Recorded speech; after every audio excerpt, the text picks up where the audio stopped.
A Juliana tinha que vir aqui. Não. Agora não é hora pra Juliana, agora é hora pra um amigo antigo que, por sinal, é seu fã. Meu fã? É, porque pelo que eu vi no histórico, onde você vai, ele tá junto. Você já estudou junto com ele, agora você trabalha junto com ele. Só que eu ouvi dizer que ele é encanador, não entendi. Aqui. Ah, ele é meu irmão, cara. Que isso, a gente tá junto sempre. E não é encanador, não. Não. É que ele desentope vasos. Quero saber.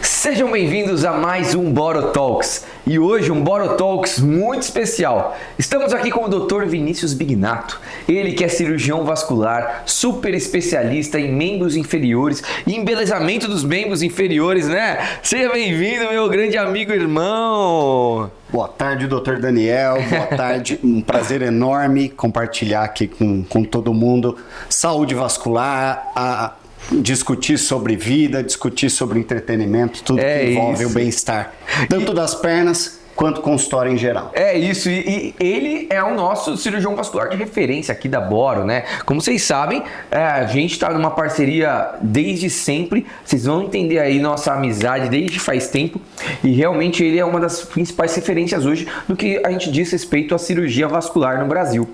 E pensando então, falando da parte profissional, né, que a gente sempre gosta de entender um pouquinho da parte profissional, o Dr. Vinícius, ele é um vanguardista. A cirurgia vascular, ela veio mesmo com, desde primórdios aí, como uma das especialidades cirúrgicas. Então, assim como na cirurgia plástica, o Dr. Vinícius também fez a cirurgia geral, para depois fazer uma subespecialização. Mas o que te fez pensar e falar assim, putz, eu quero fazer vascular?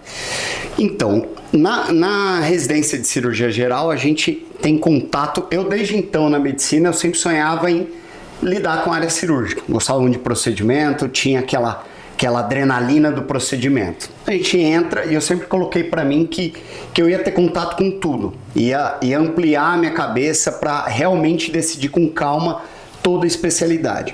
Eu entrei na cirurgia geral, fui tendo contato com todas as especialidades. A cirurgia vascular, ela me atraiu porque ela tinha uma gama enorme de atuações. Então ela permitia tanto o ambiente hospitalar, a doença propriamente dita, pacientes graves, quanto o espectro ambulatorial, de consultório mesmo. E dentro do consultório você lida tanto com imagem, diagnóstico por imagem, então isso amplia muito.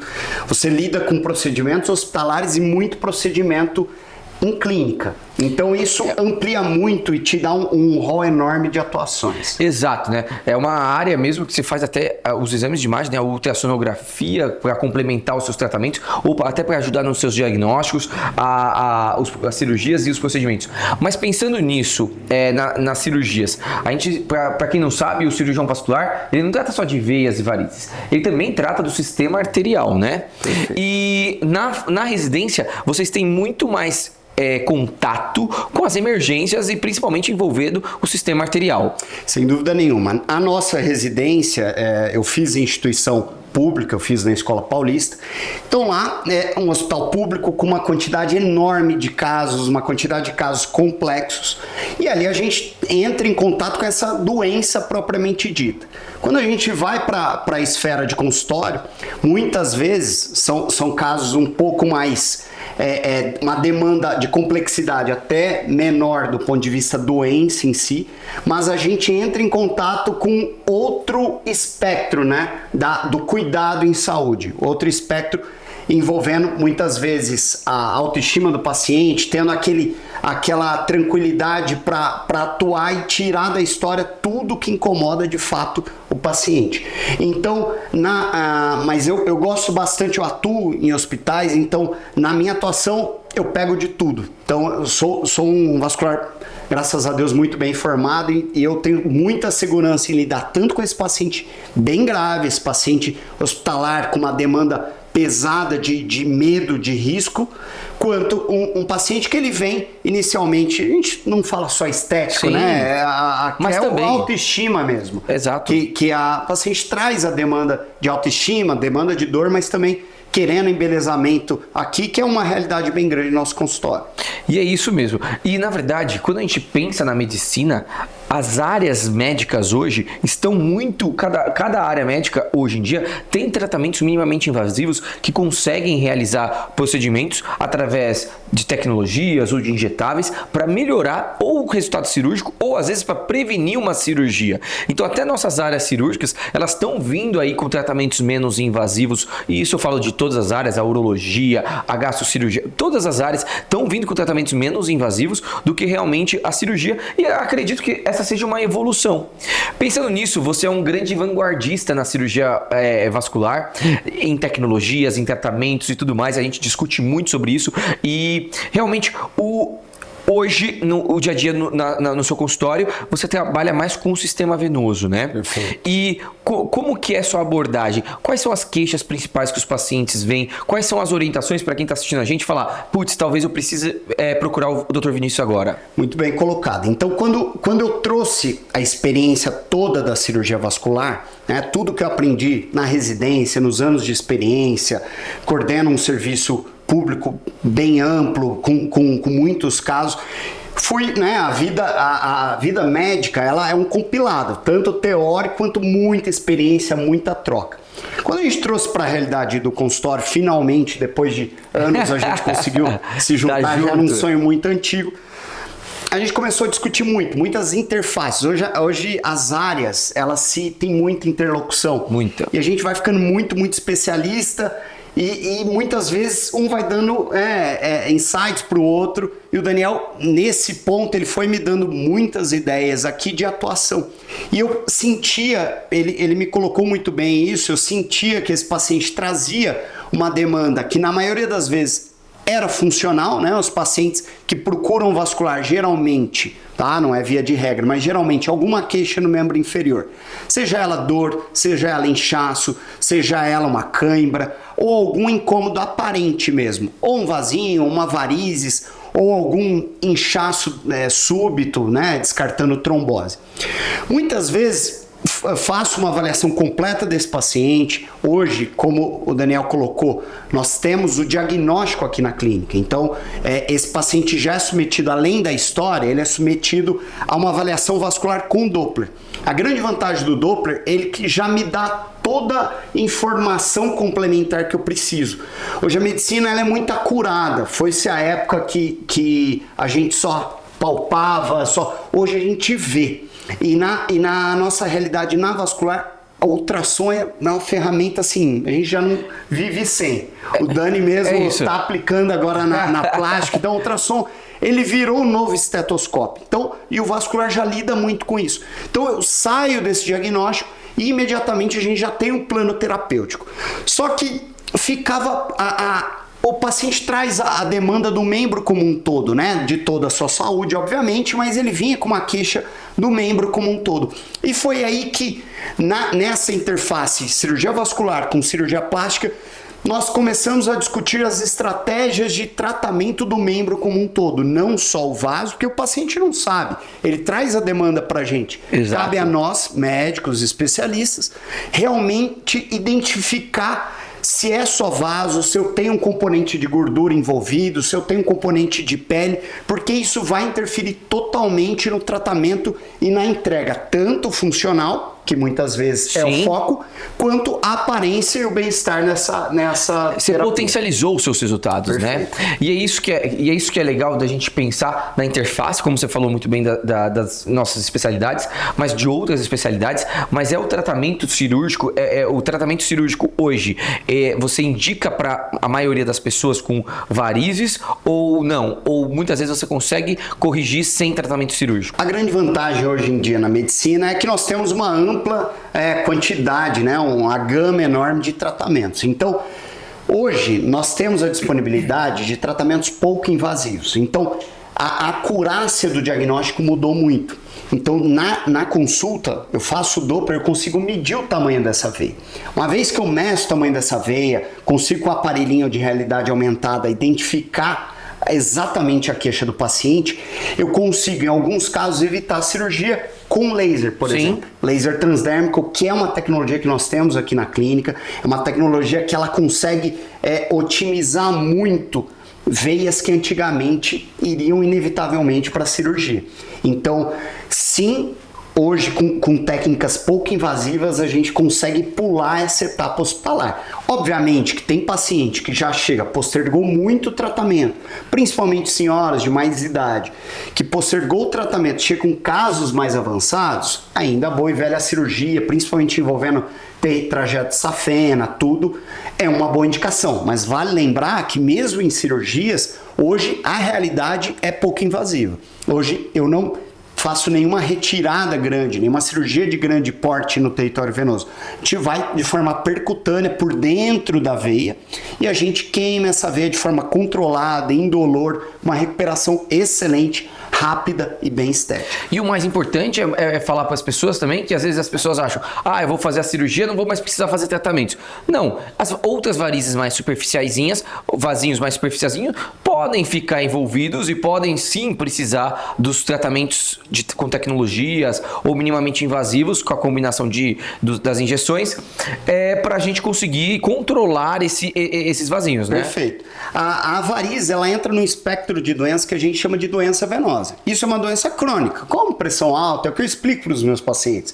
Diabetes, tudo mais, você não tem a cura disso. Você tem uma determinação genética que vem lá do seu pai e da sua mãe, formador de varizes, e você tem efeitos agravantes ao longo da sua vida, e isso leva ao aparecimento ou a piora mais rápida ou mais lenta do caso de varizes. Então, uma vez que identificou a doença, uma boa abordagem inicial vai levar a um processo, né, de recuperação mais rápida disso. É importante lembrar do gerenciamento do envelhecimento dessas pernas. Essas veias, além do tratamento inicial, muitas vezes elas precisam de um novo procedimento, evitando a recidiva da doença. Isso a gente deixa muito bem claro para o paciente na consulta, porque é uma ideia da gente ter um cuidado sempre pertinho, cuidado para evitar piora e agravos no futuro. Exato, e uma das questões que a gente sempre discute não adianta nada também eu ficar tratando vasos, que às vezes tem algumas veias que ficam mais aparentes porque a pele está muito fininha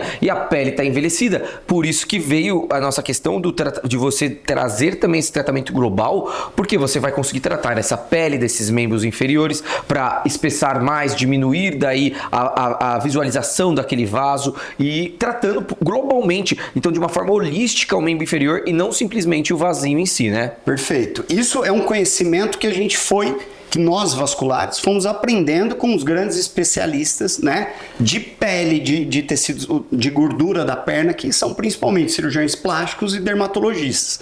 Hoje a gente dialoga muito, tem essa facilidade. E consultório particular a gente tem mais ainda essa interação. Exato. É a liberdade de entrar um na sala do outro.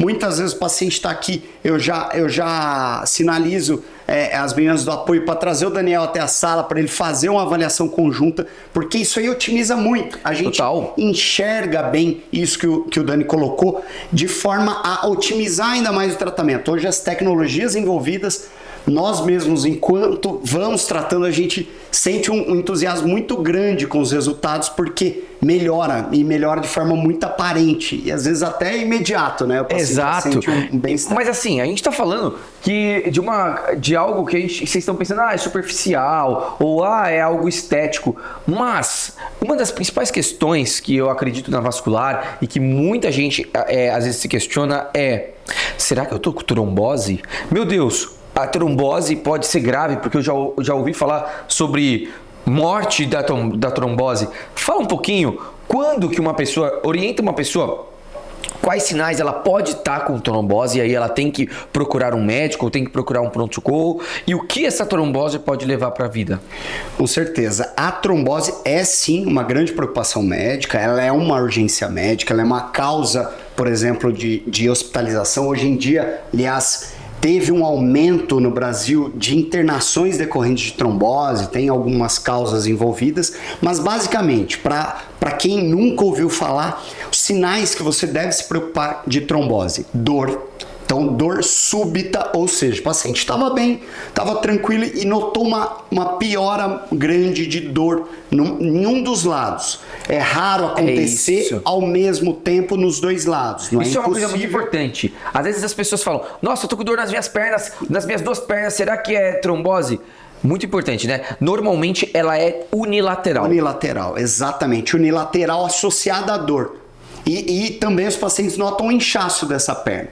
Eles estavam bem, notou um inchaço súbito, vermelhidão, arrochamento, e a outra perna está relativamente tranquila. E a panturrilha fica dura, né? A panturrilha fica bem endurecida. Mas vale lembrar que não é qualquer um que do nada vai ter trombose. Pode. Tem casos de determinação genética que Exato. favorece. Mas geralmente são pacientes que eles têm alguma condição favorável. Por exemplo, gestantes.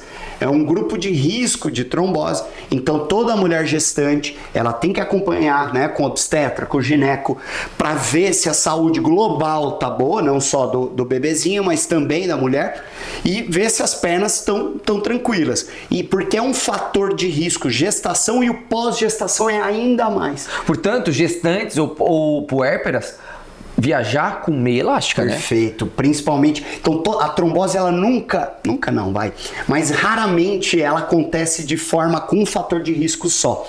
Quando você começa a somar fatores de risco, por exemplo, gestante por si só já é um fator de risco. Sim. Quando ela viaja, aumenta ainda mais, porque se o paciente fica lá paradinha no voo ou paradinha num carro, sem deambular, sem mexer as pernas, isso aumenta ainda mais as chances.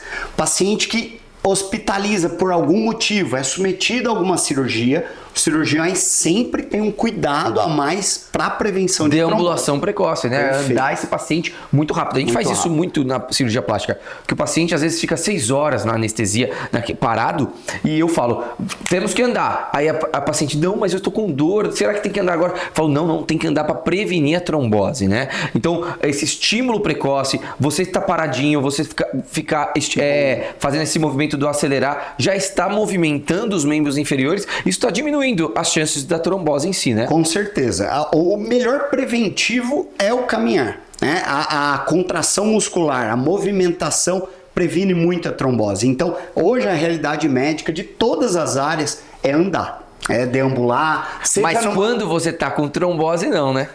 Quando algumas coisas têm mudado, viu, Dani? Hoje em dia a gente... Tá vendo? Nos atualizando aqui no Boro Talks. Como assim? Hoje em dia, na nossa formação lá atrás na cirurgia, eu lembro que alguém tava com trombose, colocava numa cadeira de roda, já tinha um medo absoluto. Isso, parado deitado e restrito. Hoje, a grande orientação, obviamente, se você tá na suspeita, que são aquelas condições que eu coloquei, tem que procurar ajuda, não adianta se medicar, nada disso. É pronto-socorro ou uma clínica de vascular que tem ultrassom. Fez o diagnóstico, confirmou que é isso, já vai começar a medicação. A esmagadora maioria dos casos se trata com medicação apenas. Não precisa de intervenção cirúrgica. Pode ser medicação injetável, pode ser via oral. E uma vez que você medicou, isso eu já tive discussões com colegas fisioterapeutas, hoje está indicado mobilidade. Porque a mobilidade melhorou muito os resultados de melhora de sintoma. Então esse paciente que mobiliza, esse paciente que os físios manuseiam a perna... Cara, a gente não podia por conta de evoluir para TEP, né? Era um medo intuitivo, né? Que o tronco iria andar. Mas, na verdade, a hora que você anticoagula, você já está prevenindo isso. E os trabalhos científicos hoje em dia documentaram que a mobilidade evita sintoma. Não aumentou o risco de complicação e melhorou muito os sintomas. Caramba! Nossa, tá vendo? Novidades aqui no Boro Talks. É cirurgião. Exato, o que é isso? É muito bom. E é muito bom entender disso mesmo, porque muitas pessoas viajam. Orientações. Todo mundo tem que viajar de meia elástica? Nem todo mundo, tá? Eu vou falar a verdade, eu não viajo de meia elástica, não. Não, nem todo mundo. Quem eu indico é principalmente paciente que já tem algum antecedente, seja ele principalmente varizes, paciente que já tem varizes exuberantes ou já foi submetido a uma cirurgia de varizes ou tem algum histórico clássico que passou no vascular, é uma boa indicação. Paciente que já apresentou trombose antes, então nem se fala, ele precisa de um cuidado desse tipo. Agora, o paciente que incha muito, tem histórico de inchaço, a meia elástica vai ajudar bastante. Agora, se você não... Isso para todos os voos ou voos maiores de alguma hora? Prolongados, a partir de 4, 5 horas de voo. Voos curtos, domésticos, já não muda tanto. Principalmente voos mais prolongados. E algo interessante, na medicina a gente vai se atualizando muito. Eu comecei a receber uma demanda de pacientes maratonistas. E era algo que eu não tinha esse conceito, porque a gente tem muito conceito que atividade física melhora, é protetora, melhora tudo mais. E eu recebi uma maratonista que estava se preparando para a prova, toda preocupada com que teve trombose, e aí eu fui me aprofundar bem. Tem relatos de maratonistas de alto rendimento, tromboses induzidas pelos treinos em si. Mentira. Então, aí eu revi tudo, uma literatura cada vez mais está aparecendo os relatos, porque a prática está crescendo muito na corrida. Então, na medicina, a medicina não é nenhuma ciência exata, né? Então, ela vai vindo com a demanda. Então, a gente tinha algo intuitivo, que era somente protetor. Óbvio que a atividade física, pelo amor de Deus, é um arsenal de tratamento para tudo. Mas alguns pacientes podem sim ter trombose do treino exaustivo, de algumas condições que favorecem. E é por isso que talvez aqueles maratonistas usam aquelas meias compressivas no treino? O canelito, isso ajuda muito. Aí eu comecei a levantar literatura e aí já mudou um pouco a discussão que eu faço já com os meus pacientes atletas maratonistas. Ele vai viajar, aí eu já indico a meia elástica. Tá vendo? Você maratonista que tá achando que tá balando, não vai vir, claro, vai usar a meia elástica assim pra gente conseguir prevenir trombose. Vai entrar uma verdade ou mito agora. Dizem que eu ouvi que a panturrilha é o coração das pernas, da parte inferior. Primeiramente, é verdade? É verdade. Boa! Isso, pergunta boa mesmo. Eu já ouvi isso. É verdade. O retorno venoso, pensem assim, as pernas são a parte do corpo mais distante do coração. Então é a parte que recebe toda a gravidade. Você fica o dia inteiro. Ela é uma extremidade, né? Uma extremidade. Então é o lugar mais distante para o sangue retornar. Então o caminhar, o que é o caminhar e as mobilidades? A sua circulação começa já nos pés. Sim. Então funciona, isso é um fato. As veias dos pés, elas funcionam como se fosse uma esponja com sabão que você aperta na pia e ela dá aquela esguichadinha. É o primeiro retorno de sangue. E a mobilidade do tornozelo, da panturrilha e do joelho colaboram para essa musculatura apertar essas veias e facilitar o retorno de sangue. Então, sim, é uma condição, não é um mito. A panturrilha forte, uma perna fortalecida e móvel, é o segundo coração. Ela vai ajudar muito no retorno. Vixe, eu tenho perna fina, mas a questão não é essa. A questão é, porque vamos entender eles. As artérias que sai o sangue do coração, das artérias, para irrigar, para perfundir o pé, elas vão no sentido para o pé. As veias que vão drenar o sangue, elas vão vir do sentido do pé para o coração, né? Do pé para a região do quadril. Então, isso que ele está falando é muito importante, porque se você não tiver uma força muito bacana na bomba das pernas, no músculo, se você não tiver esse efeito bomba, muitas vezes esse sangue pode ficar acumulado e aí dá mais inchaço. Sangue acumulado, parado, tem mais chances de trombose. Então, por isso que essa questão do caminhar, do exercício físico é tão importante para a gente também prevenir as tromboses, né? Com certeza. E isso é muito importante.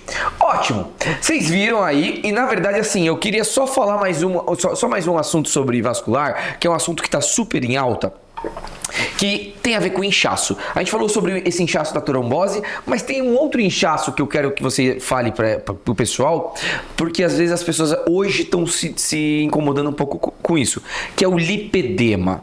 O lipedema que é aquela doença na gordura em si, mas existem algumas características que você consegue diagnosticar se o paciente tem ou não lipedema. Perfeito. Fala um pouquinho dessas características, para quem tá vendo, olhar ali para a perna e falar, será que eu tenho? Eu tenho que procurar ajuda? Perfeito. O lipedema hoje está em tanta discussão porque, como eu disse, a ciência ela avança muito, então hoje cada vez mais a gente tem evidência e se discute muito no ambiente acadêmico esse tipo de condição. O lipedema ele é uma condição de saúde que ele acomete até 15% das mulheres brasileiras, então ele é muito, muito, muito comum. E como que a mulherada vai identificar se ela tem ou não? Não só mulher, né? O homem também tem. Mas é que o homem... É que ela é muito relacionada a hormônios femininos. Então tá bem condicionada. Mas tem homens com lipedema? Tem, mas é uma condição bem menor, mais feminina. Isso. Uma condição bem mais feminina mesmo. Então ele é um acometimento feminino de como eu disse, até 15% dos casos, em que as mulheres elas se queixam de uma desproporção da perna em relação ao tronco. Não só das pernas, dos braços também. Então ela vem com essa queixa. E toda vez que ela tiver grandes mudanças hormonais no ciclo feminino, principalmente puberdade, gestação e menopausa, que são as grandes alterações de estrógeno, que é o grande precipitador disso aí, ela vai ter uma piora desses sintomas. Então, e é uma mulher que se queixa principalmente de gordura acumulada de forma desproporcional, ela chama de inchaço. A hora que nós vamos examinar, percebemos que não é aquele inchaço clássico, sim, mas sim é um inchaço mais, de gordura, um pouco mais endurado. Ela fala também que tem roxinhos, aparece roxinho do nada, não bati, não senti nada, e uma perna anormalmente dolorida. Poxa, eu não tive nada e a perna dói às vezes ao toque. E para o diagnóstico, uma boa historinha.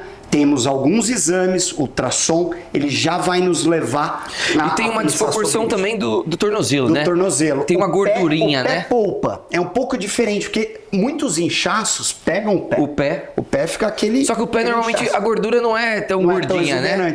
Então é aquela gordurinha que às vezes marca o ossinho do tornozelo. Ela chega até o ossinho. A paciente não tem o tornozelo sequinho, né? Exatamente. E é isso, esse é um dos principais diagnósticos, né? Na verdade, uma gordurinha no joelho, a gordurinha no tornozelo, por conta disso. A gordura do pé é poupada. E esse lipedema é uma doença na gordura. Sim. Então ele vai acometer onde tem gordura. Então, nesses membros, e nós temos tratamentos minimamente invasivos, tratamentos com cirurgias, dependendo do grau ali, né? Perfeito. E muitas vezes é tratamento comportamental, que você faz em casa, com drenagem, com meia elástica, que você consegue melhorar muito o seu dia a dia. Com certeza. Hoje o lipedema ele é multidisciplinar de tratamento. Então, assim, o paciente vem, a gente acolhe o paciente no consultório e eu tento identificar primeiramente qual a grande queixa dele. Identificar essa queixa a partir daí.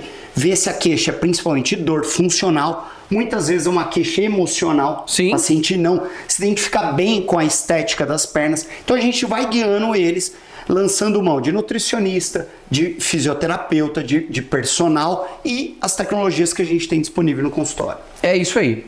Então, ó, vocês viram que a gente tem muito papo ainda para falar sobre esse âmbito profissional. Só que a gente vai deixar isso para outra hora, que a gente já aprendeu muito aqui. Mas vamos falar agora do lado pessoal, já que pessoas se conectam com pessoas aqui no Boro Talks, né? Então, pensando no lado pessoal, quero apresentar o Vinícius. Ele é meu amigo irmão desde a faculdade, estudamos juntos na faculdade. Eu sou um pouco mais velho que ele na faculdade, né? 2 anos. Mas a gente sempre teve uma sintonia muito grande, sempre tivemos a vontade de trabalharmos juntos, porque confio muito nele, é a referência minha de cirurgião vascular e tal. Então a gente sempre teve essa vontade e hoje em dia temos isso. E além disso, nós tivemos filhos na mesma época. Só que o Dr. Vinícius não é fraco, não. O Vinícius teve filhos gêmeos e acabou de ter filhos gêmeos, que vai fazer 1 ano agora. E eu quero saber, fala pra mim, porque isso eu acho que eu nunca te perguntei isso e eu quero saber. Quando você ficou sabendo que foi gêmeos? Fala a verdade, qual foi sua cara? Como que foi que você descobriu? Como que foi que você falou, meu Deus, e agora? O que foi? Cara, a Mi, né, minha esposa, ela sempre... Doutora Mirella, ginecologista maravilhosa, viu, pessoal? Que trabalha aqui na Boro também. A Mi sempre falou muito de gêmeos. Era um negócio até meio maluco, porque ela sempre falou, vou ter gêmeos, vou ter gêmeos. Ela falava assim, isso falava. Antes? Sempre falava. A gente tá junto na faculdade, se casou tudo, e ela sempre comentava, vou ter gêmeos, vou ter gêmeos. E tive a surpresa, maravilhosa surpresa da gravidez. E realmente os exames aumentaram um pouquinho, exame de sangue. O beta-HCG. O beta-HCG, exame que identifica a gravidez, aumentou um pouquinho mais do normal. E ela brincou, será que é gêmeos? Ah, mentira. E aí a gente falou, E foi uma mistura de sentimento que a gente tava, e por dentro eu já tava, cara, eu acho que é gêmeos. Você já tava? Eu tinha já essa percepção. Tanto é que eu e ela, a gente até comentou, não vamos criar muita expectativa, porque vai chegar lá, cara... Não, mas calma, você já... Começou uma conexão.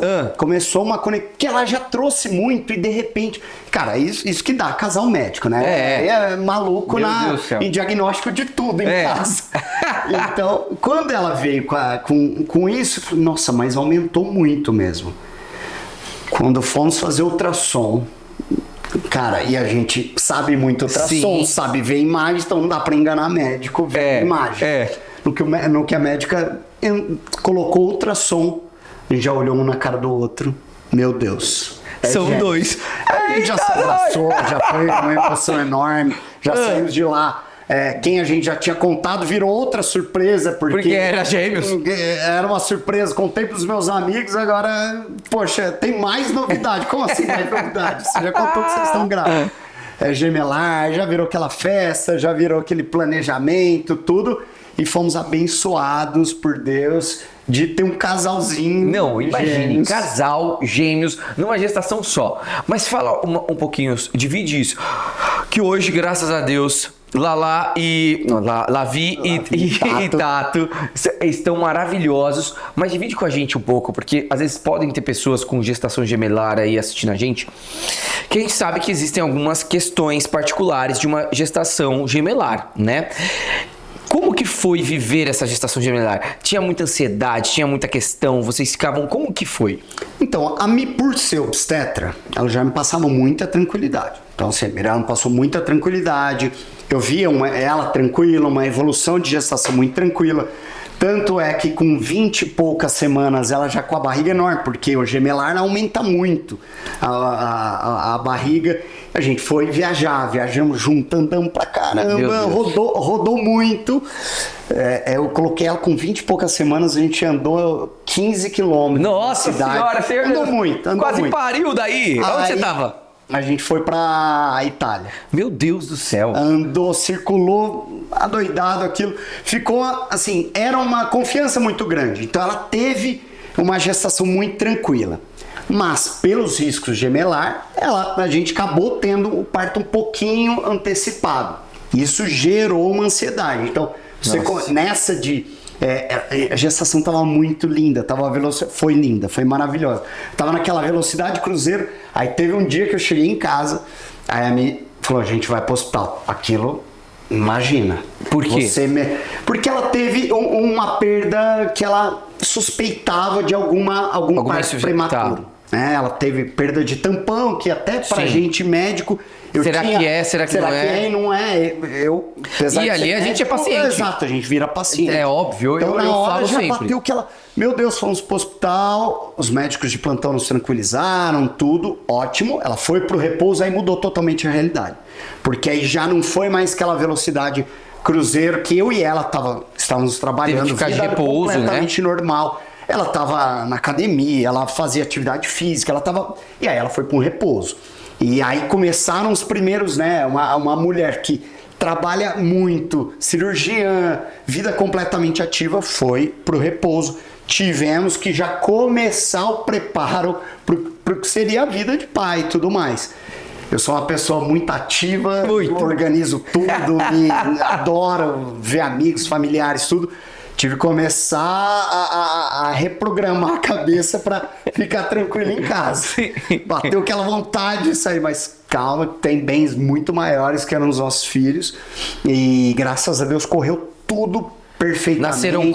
Eles nasceram com quase 34 semanas. Mas posso falar, eles nasceram quase com 34 semanas e também quase com o peso da Bela. A Bela nasceu com 38 semanas e 6 dias, era uma só. A Mirella, com 2 da barriga, com 34 semanas, nasceu quase com o peso da Bela, né? Não, foi muito, assim, eles foram muito bem, tanto é que precisou mais de suporte, mas em nenhum momento... Eles evoluíram super bem na maternidade. Mas assim, o lado... Foi um chacoalhão, isso desperta muito o nosso lado paciente. Total. Cara, isso traz muito, que aí você põe a verdade, o momento mágico do parto, que assim... Cara, é único, foi disparadamente o momento de maior conexão espiritual minha da vida. E você sabe que a doutora Paula, que é anestesista, já veio aqui no Boro Talks, que é a anestesista aqui da Boro, e ela falou que um dos casos mais desafiadores dela foi a anestesia do parto, do seu parto. Porque... Óbvio, a gente... Nem foi por causa dos grandes amigos, foi o parto de vocês. É que a gente traz muito, né? Uma responsabilidade técnica, total. A gente confia muito. Só que fala, os nossos grandes amigos. A gente quer o melhor do mundo para eles. Mas foi assim um momento muito lindo, muito mágico de conexão. Eu acho que eu não sou uma pessoa que medita, que consigo, mas esse dia eu consegui chegar num plano que eu não chegava. De conexão, de abraçar a Mirella num momentinho nosso. Cara, e quebrar no meio a hora que nasceram os dois, que foi um negócio surreal de realmente o que realmente importa na vida. Porque a gente atropela tanta coisa, né? A gente, querendo ou não, a vida é acúmulo de bens, acúmulo de tal coisa, projeto tal. Aí a hora que vem os dois serzinhos, cara, quebrou no meio e mudou a vida para uma realidade maravilhosa, muito melhor. E agora que a gente tem eles ali com a gente e tudo mais, qual que foi um dos desafios que a paternidade gera? Eu falo por mim, tem desafios diários. Quais foram alguns desafios que você já se sintonizou muito bem? A questão do trabalho em si. Os filhos, a gente vai trabalhando, vai conseguindo, vai querendo conquistar, já que nós somos pessoas assim, né? Queremos cada vez nos desenvolvermos mais e tal. Mas a gente também é muito família, né? E qual foi um dos grandes desafios que a paternidade te trouxe? Dani, eu tive que literalmente equilibrar, decidir os pratinhos que não iam cair. Eu acho que isso foi o principal. Porque a gente, cirurgião, a gente, né, na formação, cara, a gente vai se puxando profissionalmente, aprende técnica, estuda mais, vai em congresso, vai em curso, vai se atualizando, é muita coisa. Então, veio a paternidade, eu tive que... E aquilo passou a ser uma grande prioridade da minha vida, a maior delas. Então, eu tive que ver quais pratinhos eu ia deixar para um segundo momento. Então, coloquei na minha cabeça, nas conversas minhas com a Mi, a gente tinha muito um alinhamento do que realmente ia importar pra gente, coisas que poderiam ficar para um segundo momento e tentar muito. Eu sou uma pessoa ansiosa, mas tentar muito. Ansiedade divertidamente. Tentar muito decidir o que realmente ia importar e o que eu ia investir minha energia naquilo. E o que ia ficar para um segundo momento. Então eu acho que isso a paternidade trouxe. Ela acalmou muito o meu coração estar com a família. Aquele ambiente... A família trouxe, hoje para mim é sentido maior, né? O grande bem da minha vida é a minha família, né? A casa nunca fez tanto sentido para mim. É isso. A gente, cara, muito amigo, graças a Deus, rodeado de amigos, tem grandes amigos. Minha vida sempre foi com muita festa, muito amigo junto. Isso diminui um pouco? Diminui, mas normal, assim, né? Você recebe o carinho de outras formas. Mas isso. assim, aquela casa... Pô, minha casa é o centro das festas. É isso. É normal. Então, eu transformei ela a casa, mas naquele lar, no conforto... Dos seus maiores bens. Dos maiores bens. E a gente despertou uma espiritualidade que estava um pouco adormecida em nós. Que eu sempre tive, Mirella tinha, só que quando vem filhos é um negócio que você percebe que você não é nada. E despertou muito a gente hoje, uma conexão fora do normal. E é muito legal isso, porque realmente quando eu virei pai também, e eu me conecto muito com isso, algum âmbito da vida você perde na balança, né? Porque a balança, você tem aí eventos sociais, você tem trabalho, você tem família, e algum pratinho, realmente, como você citou, vai cair um pouquinho, né? E o meu também foi, eu continuei trabalhando, eu consegui tirar 20 dias aí de licença paternidade. Você tirou?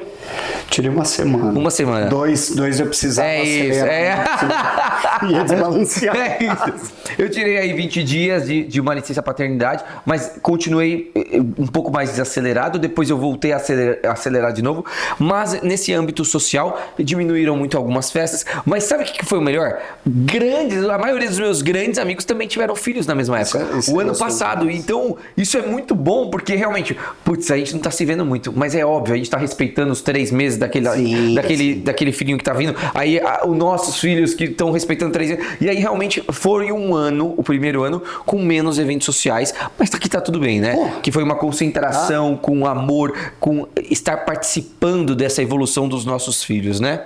Não, meu lar virou, realmente, o conceito casa pra mim virou um negócio... Mas eu posso falar um negócio disso? Falar isso, mas... eu consigo sossegar o faixa em casa. Mas ele consegue sossegar o faixa em casa, mas ele chama os amigos pra casa. Eu mesmo já fui.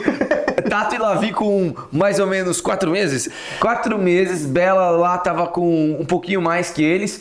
E aí a gente foi pra casa deles e eu falei, meu Deus, vocês querem receber mesmo a gente? Não é possível. Ligamos o pagodinho. Ligamos o pagodinho, tomamos uma cerveja. Renata, os 3 ali, ó. Eu até falei pra Rio, eu falei, meu amor, tá vendo? Pode conversar. Bora conversar, Vamos receber mais. A gente levou, assim, com 2, a gente levou, eu e a Mirella colocava, cara, com gêmeos não dá pra idealizar nada. Então a gente só foi e foi deixando do jeito. E hoje, graças a Deus, com 1 ano de idade, a gente levou do jeito que eu pensava. E é o grande segredo. Idealizei muita coisa, fui deixando a paternidade fluir da melhor forma e acho que, pô, a gente tá sendo uma família muito legal. Muito maravilhosa. Vamos comemorar o 1 ano dos meninos agora, né?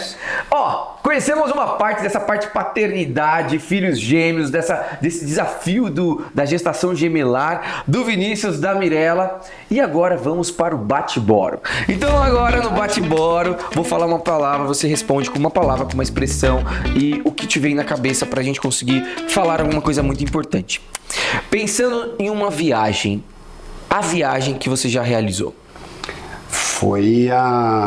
Era um sonho pessoal visitar a Copa do Mundo e a Mirella fez uma pequena conexão com Maldivas, que foi um negócio uma fantástico. Pequena. E a Copa do Mundo que vocês foram? Dos sonhos. Foi a Copa do Mundo de 22. Isso, a Copa do Mundo 22 e que estava próximo a Maldivas mesmo. Maldivas foi sonho. Foi maravilhoso, foi essa a viagem.